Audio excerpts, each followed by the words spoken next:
and I work as a project manager for the official Spanish Chamber of Commerce. And I'm really happy to have all of you here today. Thank you for coming.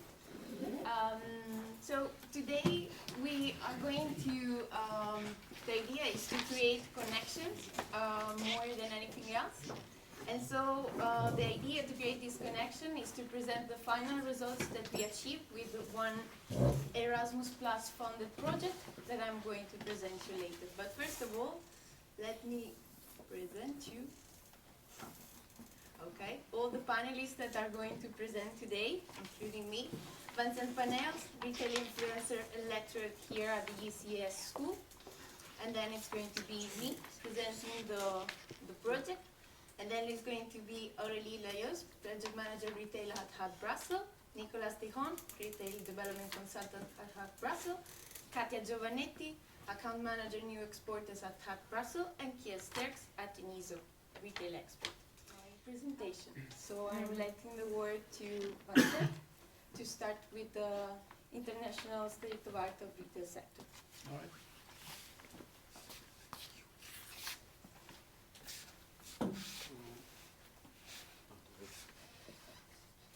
Yes. Welcome everyone. Thank you for fighting on the tractors to get here on time. The one thing that I always like to say when I'm usually giving a lecture in this class is, do not worry, there is no exam at the end of the day here. And today is really true, so I'm not going to give anyone's grade, so don't worry. I've been asked by the Spanish Chamber of Commerce to talk to you very briefly, because I have like 10-15 minutes maximum, about the little trends of the macro trends that actually activate retail today. I could give you a lecture of like half a day if I want to, but in 10 minutes I'm going to try to limit everything quite clearly, but then we can always network afterwards.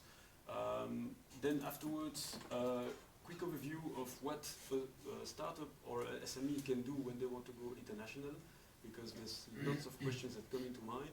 So what are the different roads that you can actually envision or attack when you are a startup? When you want to go international, little questions that you have to ask yourself, and then some of the tools, even if it's a non-exhaustive list, but I've listed the three main ones that everybody thinks of immediately, which are trade shows, marketplaces, and of course getting help from specialists, whether the ones present here today or other agents and everything. But let's attack to it immediately. Where do I aim? Yeah, slow Yes. a bit. Okay. Slowing.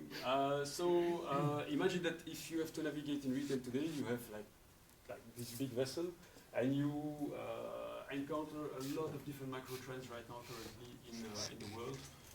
You hear about alternative proteins, you hear about all those ethical stories that you want, the fact that nobody can have a brand unless the brand has a big storytelling, whether you are a retailer or whether you are a manufacturer, that is actually essential.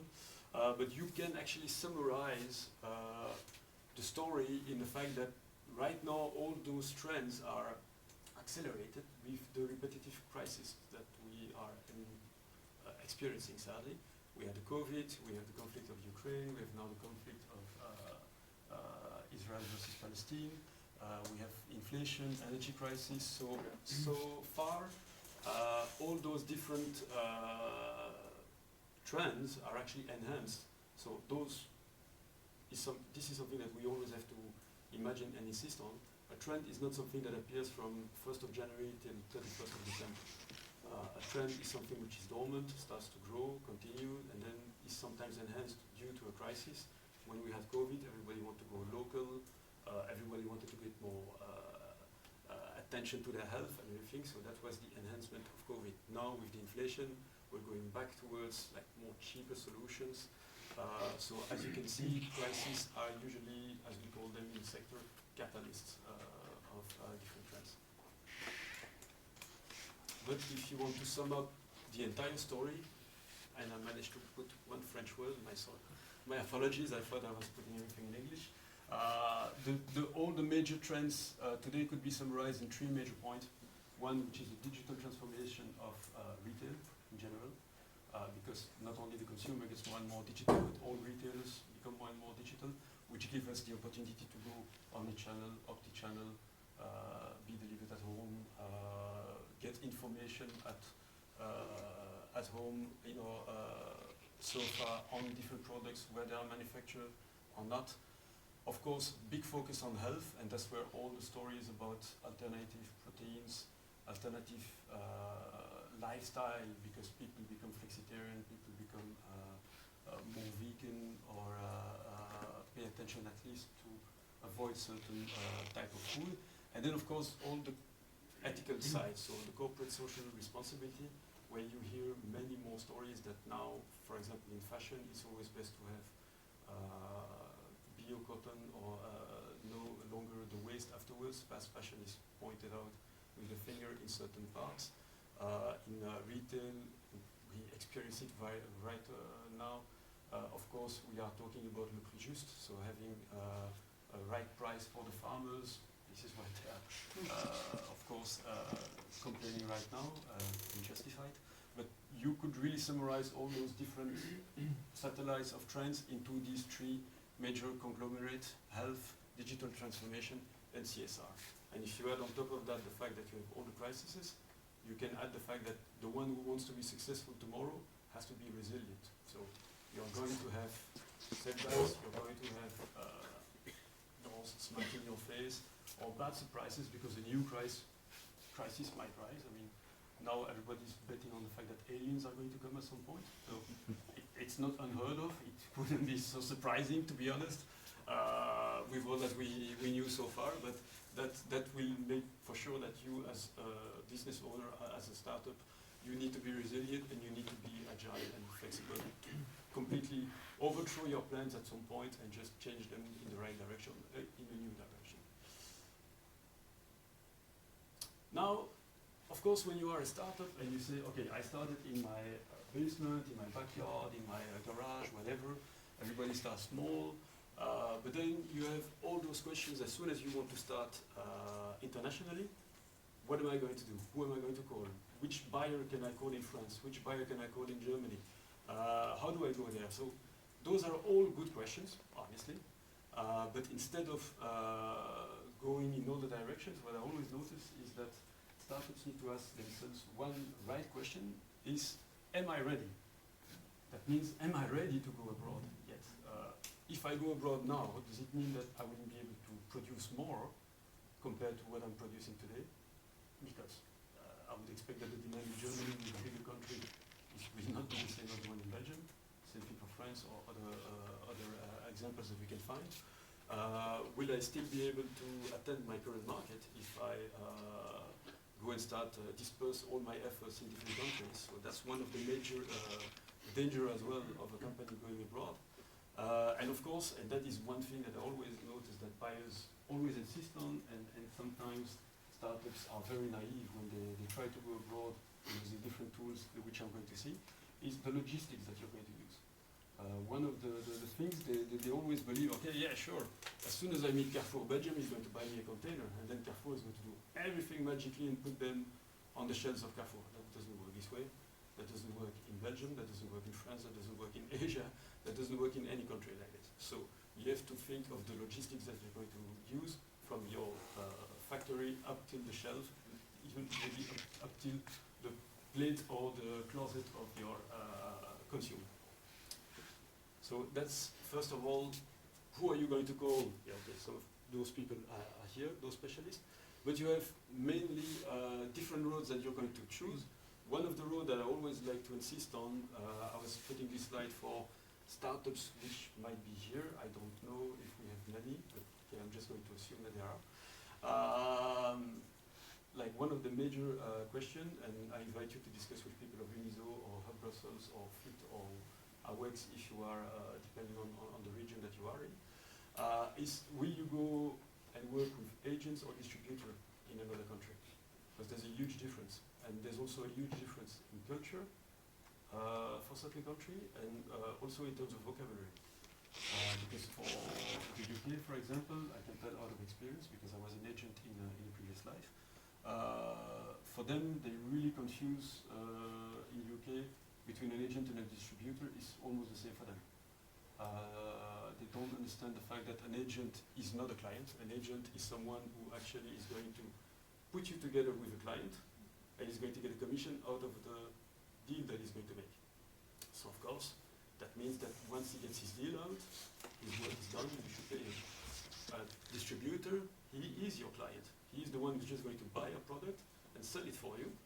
But then you will have no controls on your marketing or no control on the distribution where it's going to be put, because it's going to be at the distributor's network. So that's one difference that you really need to understand, because this will have an impact on your work and the way you work with those distributor or agent in different countries that you're going to be present. So I was putting that slide especially for those startups who are at that stage. But let's look at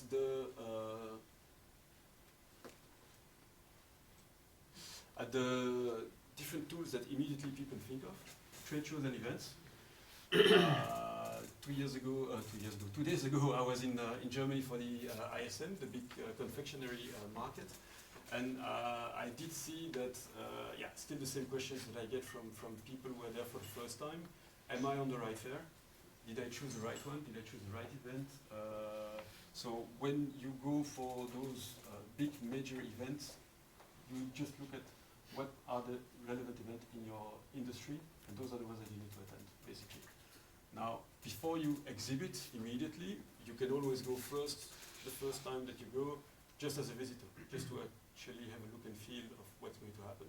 And you can already do some matchmaking there and have some meetings with buyers, you never know, because now with all the digital tools that you can have, especially with mobile apps, you can already interact with buyers or potential clients on a trade show or on an event, thanks to the new tools that we have today.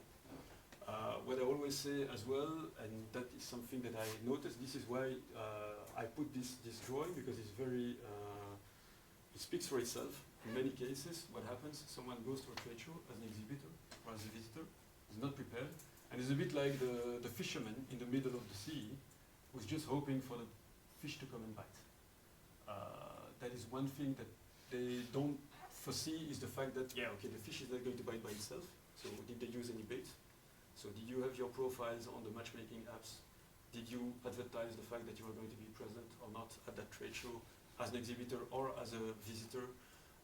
Did you get advice from the organizer? Perhaps they can help you. Did you get advice from the network or the institution that you work with? Because, for example, on the ISM, but also on many other trade shows of the different sectors, institutions such as Hub Brussels or AREX or FIT have country pavilion.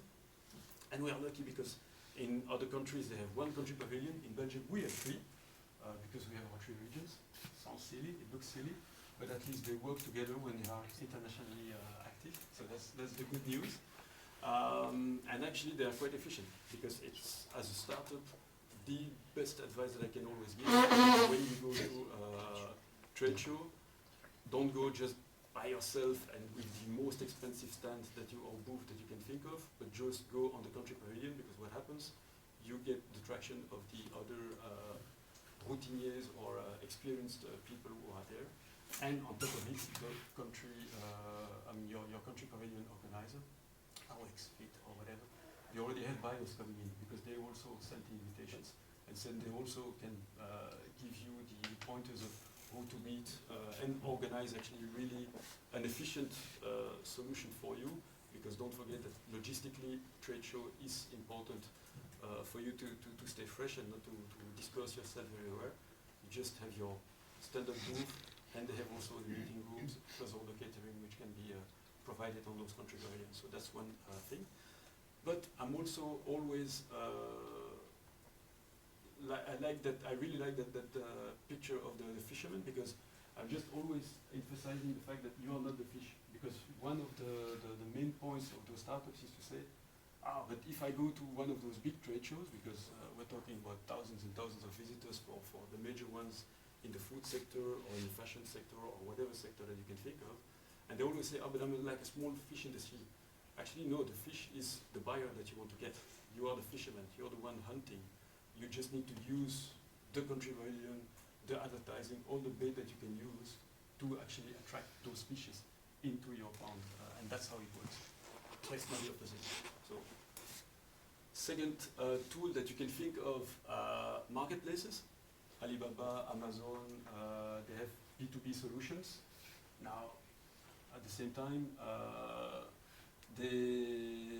a buyer from any retailer or someone who is looking for a solution for service providers, even abroad, they might be registered on those things. You might have one or two hits, but those are not the most exciting results that you're going to get from it, because basically it's an online catalog. And I don't know if you read a lot of magazines still, but a lot of magazines are read just like very quickly at a glance. I believe also we all at least do one Google search per week minimum. I'm lowballing it right now by saying this, but who goes to the second page? Who goes to the third page of Google? Okay, yeah.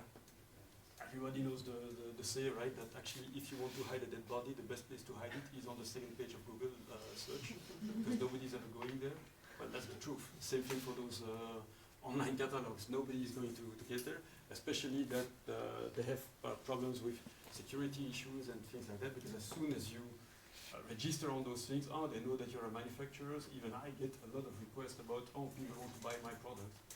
If I can send a lot of pallets, and then they pretend to be whatever, Waitrose or Costco or whatever, who suddenly wants to buy me 3 containers of my products. Anyway, I did mention one platform that starts to actually get some traction and already starts to have some traction because they work with retailers directly, is RangeMe. Anybody has heard of them? Yeah? Well, RangeMe is, at least one, good next. RangeMe is a platform which actually puts retailers and manufacturers together. You create a profile as a manufacturer. You can be a startup, you can be a big company like Mondelez or Procter or whatever. You register your products, and normally the buyers of your interest get notifications of the novelties that actually come of in their sector. The advantage is that, and that's the point with the Lay's, for example, is that if imagine that you're a cookie producer and you're going to start calling, I've heard that the guy, his name is John, and I need to get John from the Lay's. I'm going to call John, I'm going to email John, I'm going to spam John. John is never going to reply because John has been moved to dairy. So, of course, John is never going to reply to the cookie manufacturer. And then once you get John on the line, finally he's going to say, no, it's no longer me, it's Jeff. And then you have to call Jeff and start spamming Jeff. So this is no longer the case with this system. Plus also what can happen, and that's how the Lay's is using it, is that on a yearly basis, sometimes they send a tender.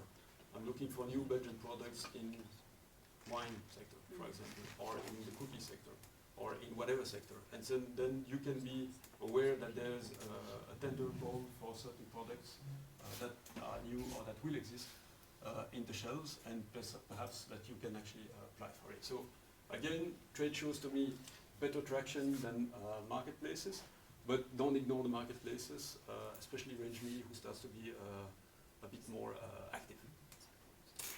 And last but not least, the specialists. Come on.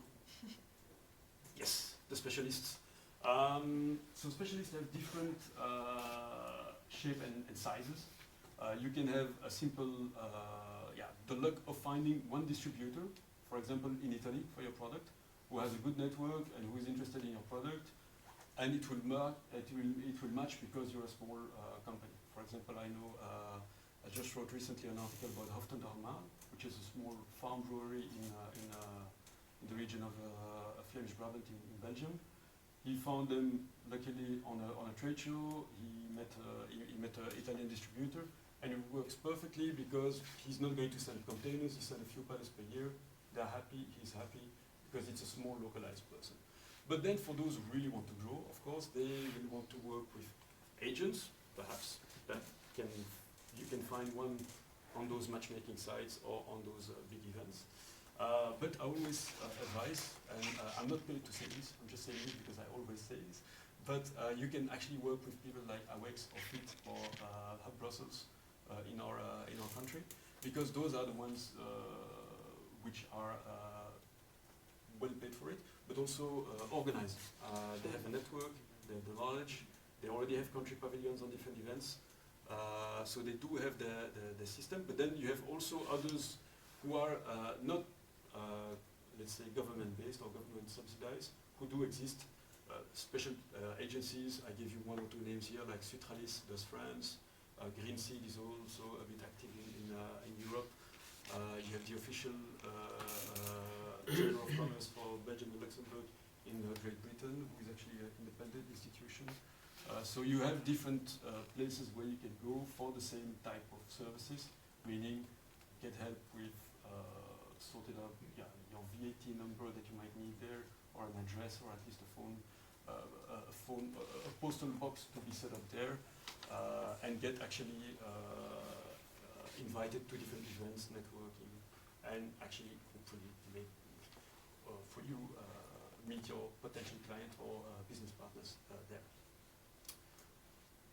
So to conclude, I would say that the perfect road to internationalization, there's many of them, but there is no unique recipe actually. So you really have to see which is the one best fitted for you, because it depends on your skill, the place where you are in your development. But the one thing that you should really not underestimate is really talk to your peers in your sector, network with them, and network with the institutions which are there to help you. There you are. Thank you very much. Thank you. I'm going to let now the floor to Aurélie, Nicolas, and Katja for your presentation. So please. Thank you very much. So thank you for being here. My name is Aurélie Laios. I would like to know how many of you does know Hub Brussels. Okay, that's good. Thank you. So Hub Brussels is for who? So it's for all the candidates with startups, scale-ups, large companies, foreign investor, etc.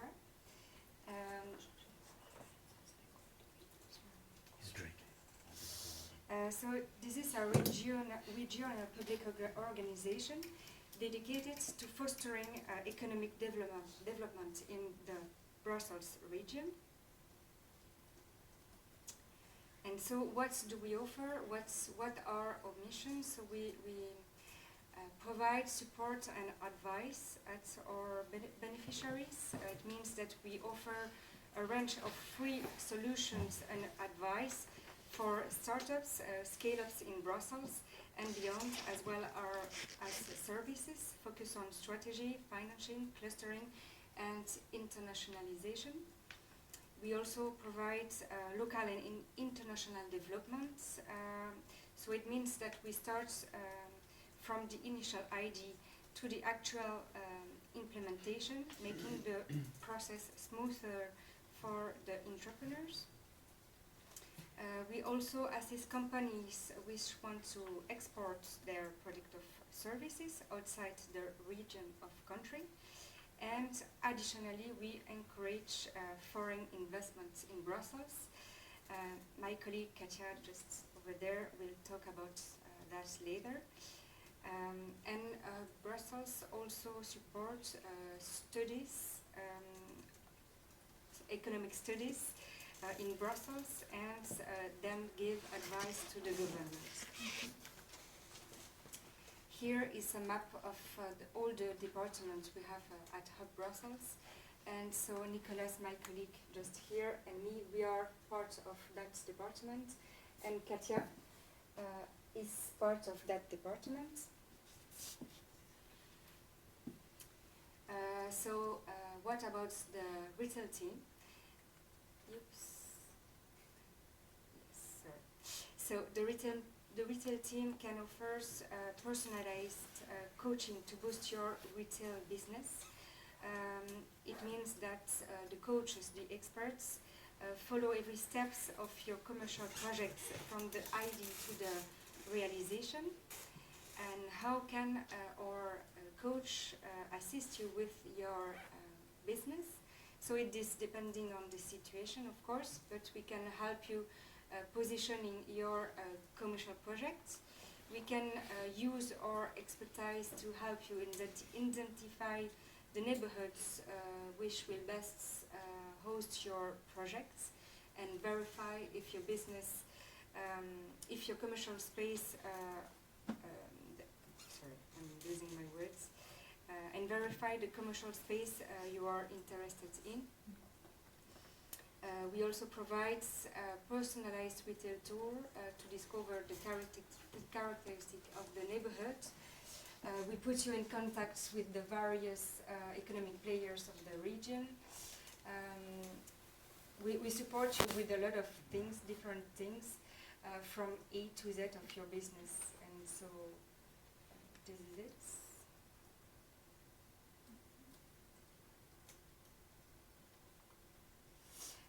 So what are the conditions to be part of the game? So you need to have a business plan or business plan draft, and you also need to have the intention to open a retail or hospitality business. I will talk now about the incubators, commercial incubators, Auberge Espagnole and Cocotte. I don't know if you've ever heard about those booth program. No? Okay. So it's commercial incubator. We have Cocotte, it's food incubator. We have two in Brussels, and Auberge Espagnole, which is retail incubator, and we have one specialized in handcraft. So the goal with it's really strange because I have slides which are not on the presentation. Okay. Yeah, it's really strange. So the goal of this program is to assist to launch your own projects at a lower cost with a minimal risk and providing a supportive environment. So I don't know if I say it, but for the moment we have two food incubators, one in the city center of Brussels and one in Jet. And we also have 4 retail incubators in different areas of Brussels, one in Etterbeek, one other in Jet, one other in Woluwe-Saint-Lambert, and this one is specialized for handcraft. And the last one will open at the end of the week now in Forest. So here are the QR codes if you want to get on the Instagram page of Auberge Espagnole and Cocotte. So to summary of the booth program, so it's to allow you to test your own retail project or restaurant project in one of our local. You have 3 or 4 months to test your projects, and you will benefit from a turnkey restaurant or shops in a commercial area of Brussels. We also provide equipment inside of the shop, so everything is already equipped. You just need to bring your suitcase and that's it. And we ask for a very low rent per month, so it's 450 euro for Auberge Espagnole and 1,000 euro for the food incubator, so Cocotte. And we also provide coachings in different thematics during all the experience. So during the 4 months you are getting there, you have a coaching, for instance, in communication, in staff management, in hygiene, etc. Various thematics. So thank you. And if you have questions, my colleagues Nicolas and we can talk about if you have questions afterwards. Okay. And now, More market reports is also okay. And, okay, then yes, voila. As Aurélie says, I'm in the international department, and I'm more related to export. I'm not alone, fortunately. We are 18 in my team, and if you want to export, I'm sorry to say that, from Brussels to abroad and not on the other sense, and also not from Flanders or from Ostende to Argentina. This is not possible for her from Brussels because we are giving free services only for Brussels-based companies. Then you need to have at least one of your registered number in Brussels.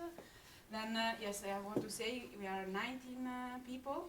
Not of them are there. We miss our big boss and our director on that. But we are not divided by sectors, but by countries. Then if you want to export your textile, for example, or you want to export beers in Africa, will be Sophia and Carol that help you.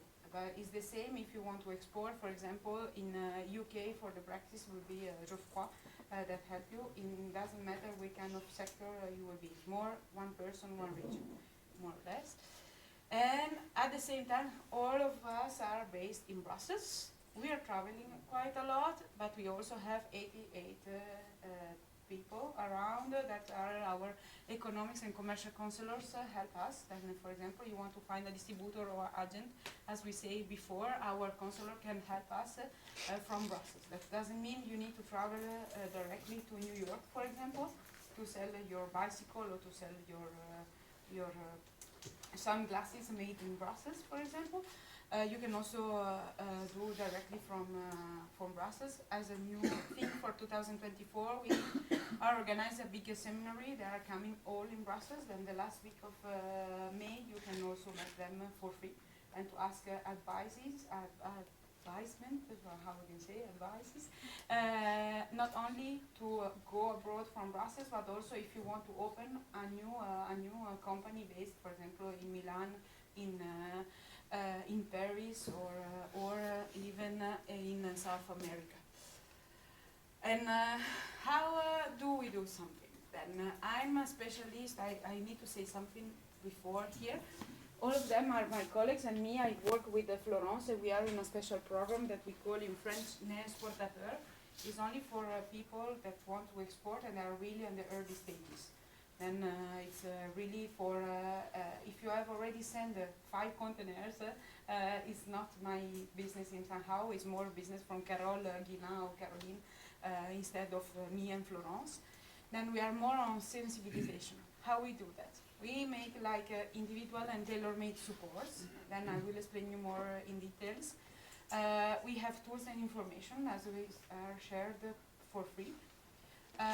We make international transmission, as mentioned before, in a very well explained that I will not give more advices that is already done.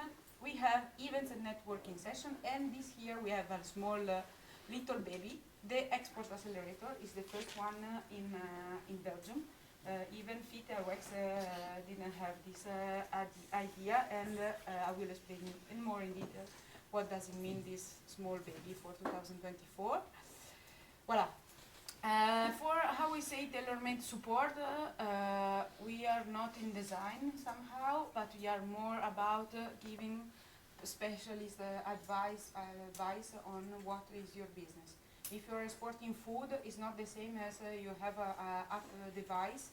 For example, if you are doing something about very strong Incoterms, it's not the same if you are selling a small box, for example, or whatever. Then we are really focused on your business. It's not giving advice on everything, it's more focused on your business.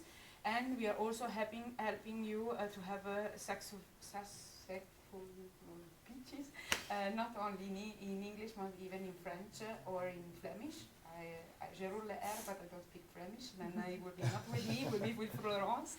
And also, we are not giving advice for only once. We are giving you also follow-ups and see what's going on after this advice. Just to make an example about the tools and informations that we can share, we have, for example, we say in contract templates. For example, if you are dealing with a distributor or an agent, you need to have something written already to have this kind of things.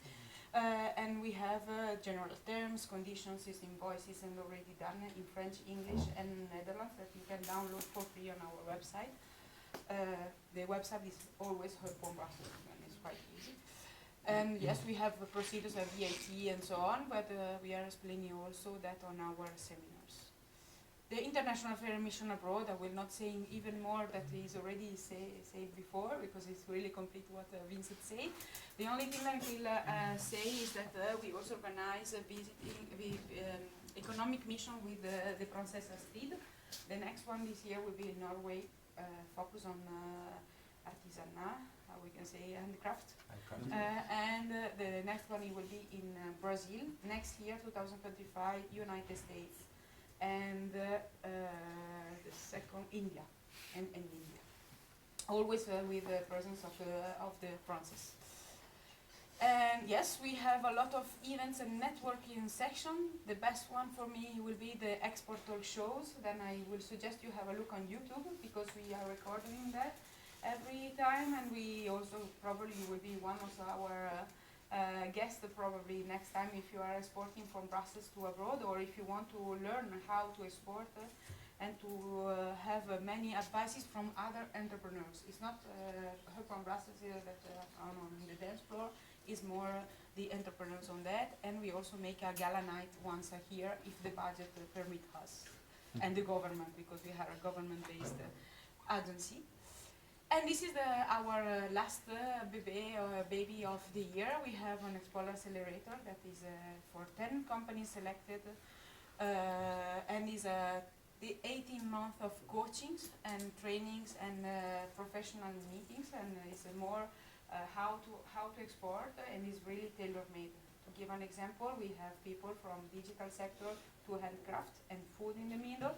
Then we are not giving the same advice, and we are not giving the same tools to everybody. And we are really on the process. For example, the next coach will be about digital, how I can use digital tools and intelligence artificielle en français, le plus facile, for marketing campaigns. And the next one will be the pitching section in English, because it's not that easy for selling and for investors, because there are two different pitchings. And the last one,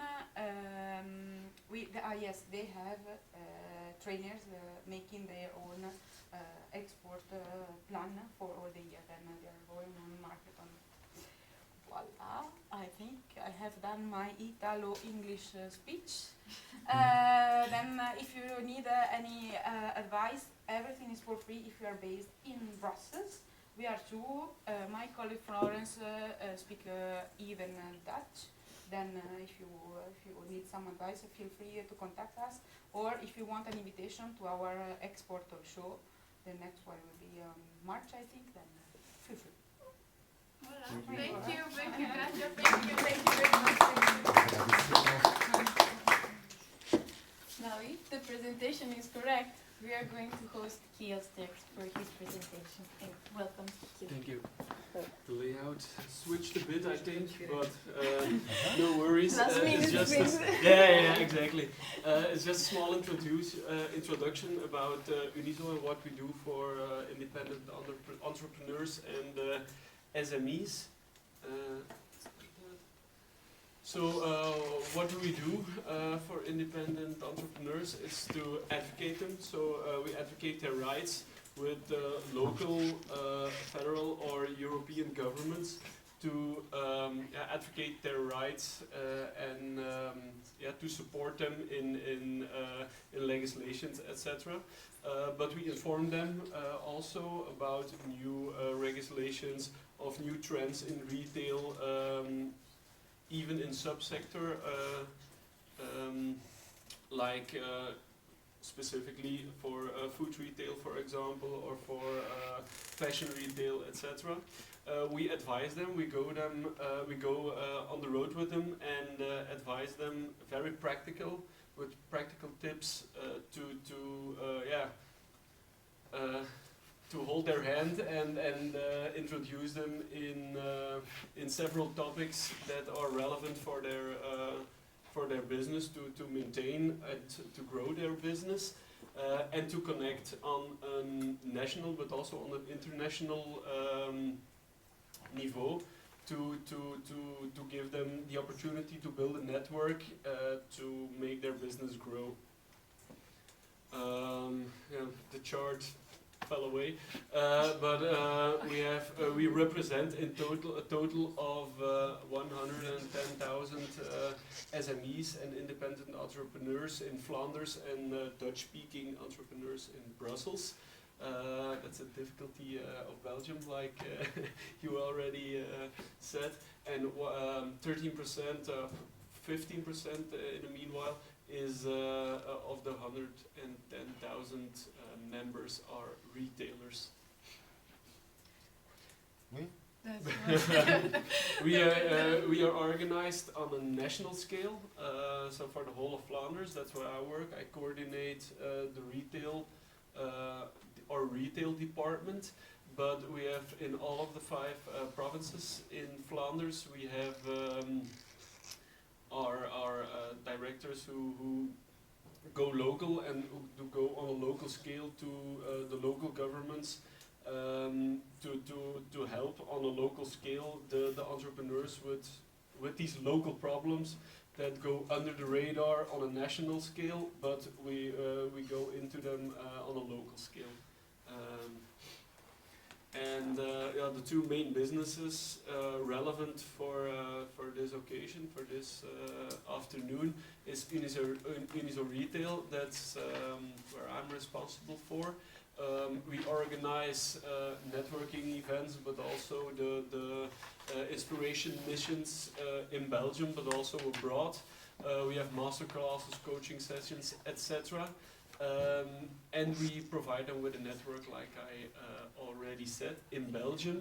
And the other part of Unizo that's relevant today is Unizo International, and that's what I do for retailers on a Belgian scale or Flemish scale. My colleagues of International help them to grow and to go abroad with their businesses, products, services, etc. Also with the more or less the same tools that I organize with retail, but on an international scale. That's everything in a nutshell. Thank you. Thank you very much for that. Thank you.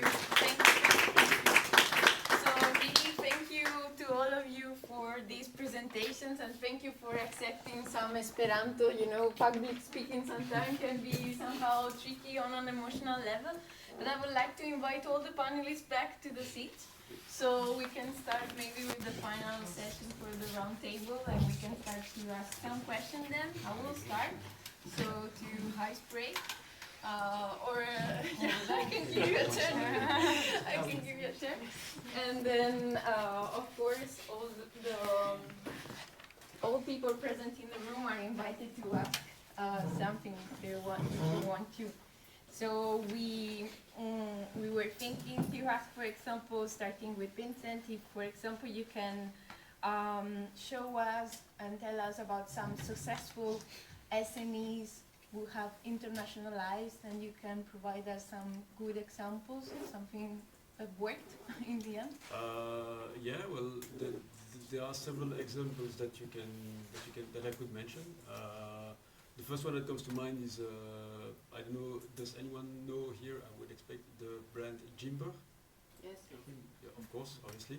Well, he started by himself. I mean, I'm not going to say that he was, of course, like starting to make his Jimber in the kitchen sink or something like that. But then he did, of course, he was advised by AFSCA and all those kind of things to start and have his own business. And he was smart enough not to just listen to AWEX or FIT, the one that was actually responsible for him, but also be a bit more creative with what he was doing. Instead of just going to the food trade shows for drinks, he actually went to trade shows also for decor. He went to Maison et Objet in Paris, for example. Instead of you going to the classical CL or drink shows that he could have gone to actually attract a new branding for his image and also a new clientele attract hotels, attract home and decor stories, because then there he would not have any competition. And he actually managed to develop himself internationally, because now he has a team, and there's about 50 employees now working for him locally and internationally. So, good example, because he has worked with institutions, but also he was creative enough to actually make it his own story in that regard. Okay, makes totally sense, as we have also a presentation from the public. I would like to ask the same question to Hub Brussels, even though you already presented some cases, but would you have some others that you think could fit like a good example, a case study actually? I will answer. Yeah, why not? Yeah. If you want, Katja, yes, please. I have an example. For example, there is a lady, cosmetic sector. She was not on that sector. She was a finance manager in London, then even not about that. And she started a business about sun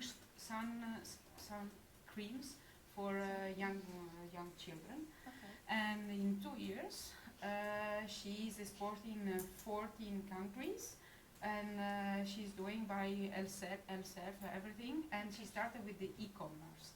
Then just to say that probably sometimes we say, okay, we have how many carriers that are going from Brussels to abroad. No, even e-commerce, it can be a good start to export.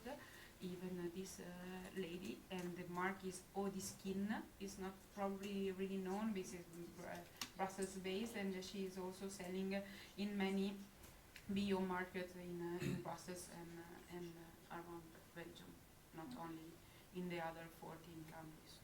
Okay. And if you, for example, it's again for you, this question I would like to ask you is, for example, you can comprise again maybe something that Hub Brussels does to enhance the export in retail sector. What would you put on the table again, for example? This is more for you. Can you just repeat the question? Yes. What is Hub Brussels? You already said this actually in your presentation, but if you can somehow summarize, what is Hub Brussels doing to enhance, to promote the retail sector and exportation of it? Like the case study that, for example, Katja showed.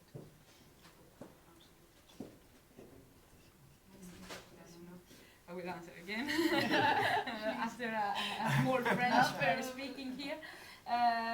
But retail is, we are more concentrated on SMEs, Yes. but retailers have SMEs in somehow, and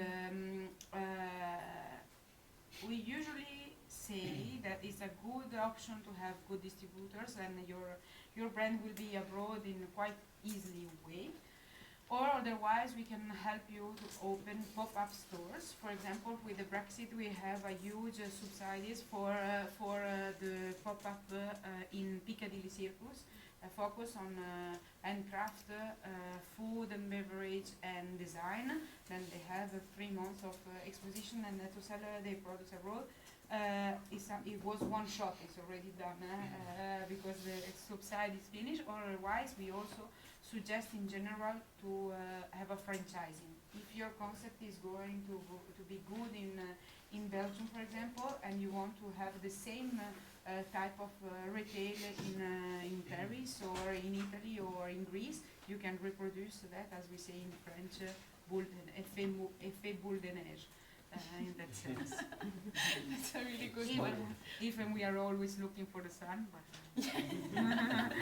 For sure, for sure. Well, I continue with some questions, but then when someone from the public wants to interrupt me, feel free. I have one for Kyo, and actually is what are the most common struggles that you can somehow detail retailers have when they want to go abroad with their businesses? What can you say? Yeah, there are 4 main struggles our SMEs have to tackle, and they ask us, UNISO, for help in it. Not only us, but also Flanders Investment and Trade, etc., to go international. And the first one is, of course, the the barrier, the difference in language, culture, habits of consuming. It's every country, even the Walloon part and the Flemish part in Belgium, is different. Is different in consuming habits, for example, the culture and the way of buying things. So that's one of the first struggles they have to tackle. The language is one thing. It's quite easy to tackle. It's just translate it and ask locals that there aren't details they missed that are sensitive for any cultural, political reasons or etc.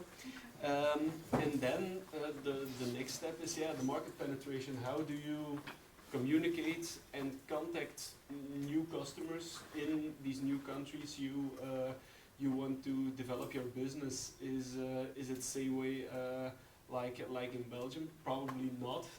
So you the local contacts there, the network you have to build there is very important to have all these details ruled out, and so you communicate on the same level they are used to, the customers are used to communicate with producers or retailers or etc. Then there's of course the laws and regulations. Luckily we have Europe and they try to harmonize some legislations, but far from everything is everywhere the same. So the difference in laws are very very different. So you have to tackle them and go with work with local lawyers who know the legislation there specifically. And there's of course like Vincent mentioned already, the logistics, how to practically bring your product to the foreign country you're selling it. Is it just an online sell that you do from home base Belgium and just pack it and send it abroad, or do you have several agencies of distributors like my colleagues already said? So that are the main four struggles main struggles they have to tackle. Of course there are a lot of others, but that are the main four. Okay. If I can add a fifth one, Please. one fifth one that I see as well sometimes is the you as a startup you created something, you created a product, you create a range of products, and one of the things I notice is that sometimes they underestimate the fact that you might change a little bit your product when you go abroad to actually cater more to a region.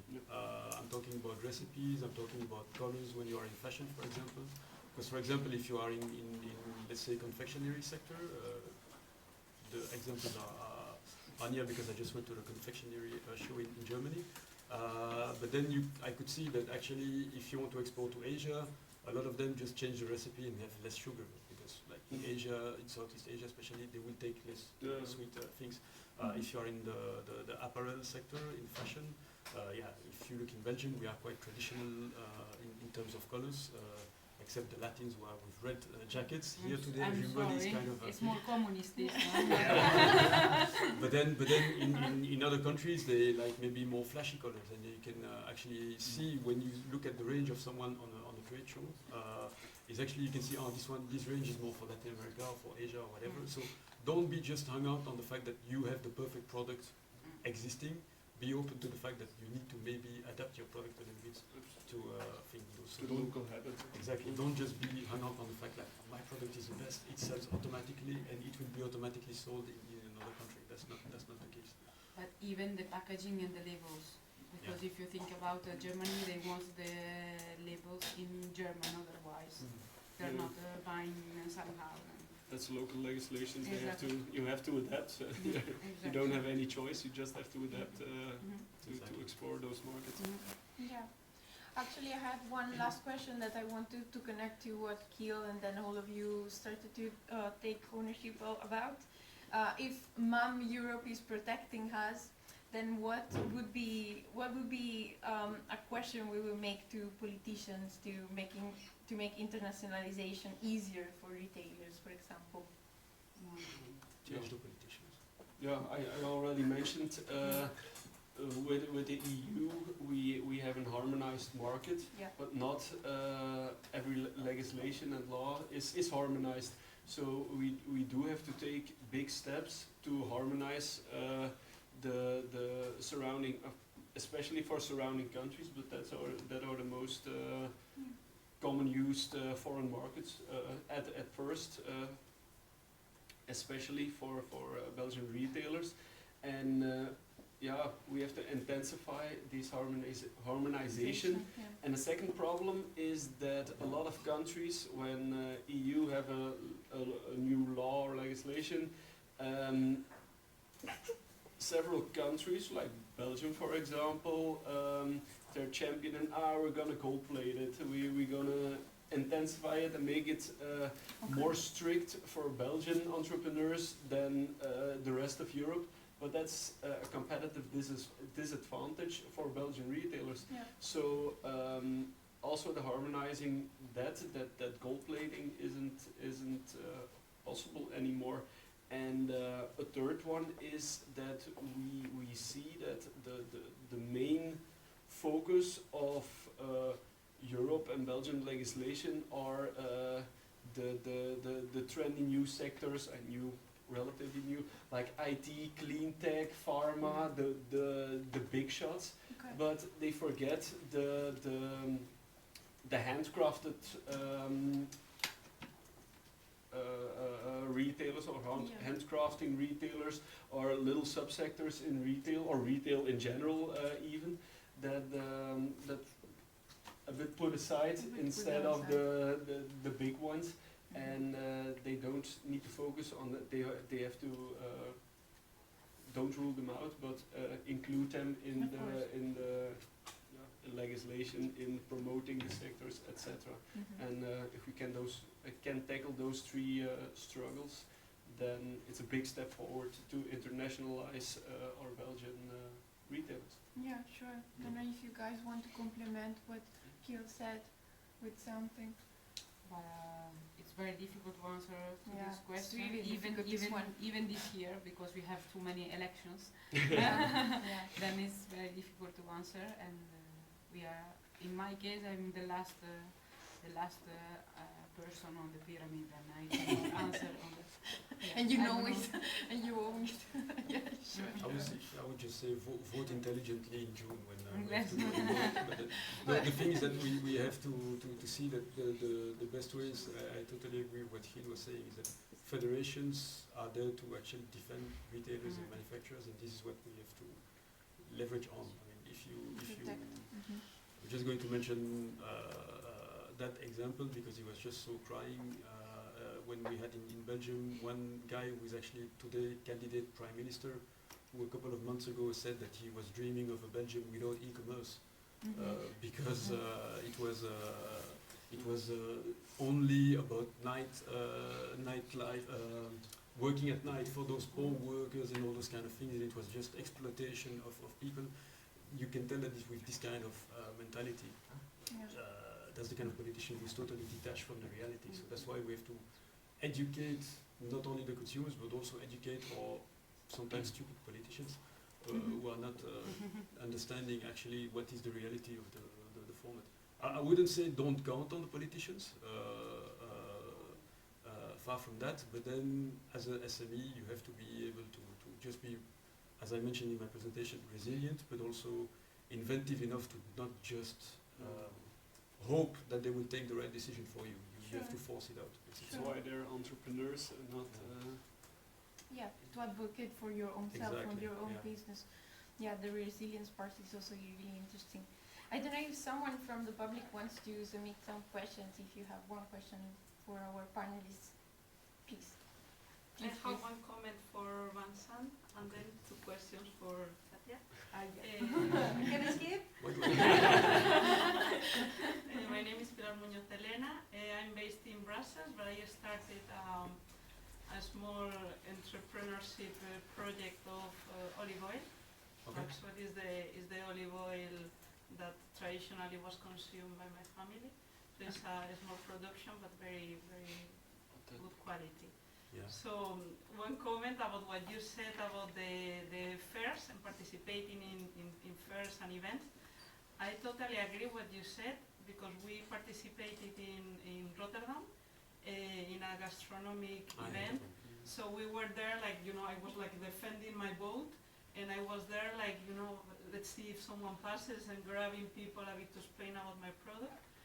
And actually, my partner was there, and she was like, but go to the other people and speak a bit and network. And I was like, no, I need to stay here, because it's like, yeah, you pay for your space and you're there and you're kind of, yeah, how I'm going to live alone, hear my products and everything.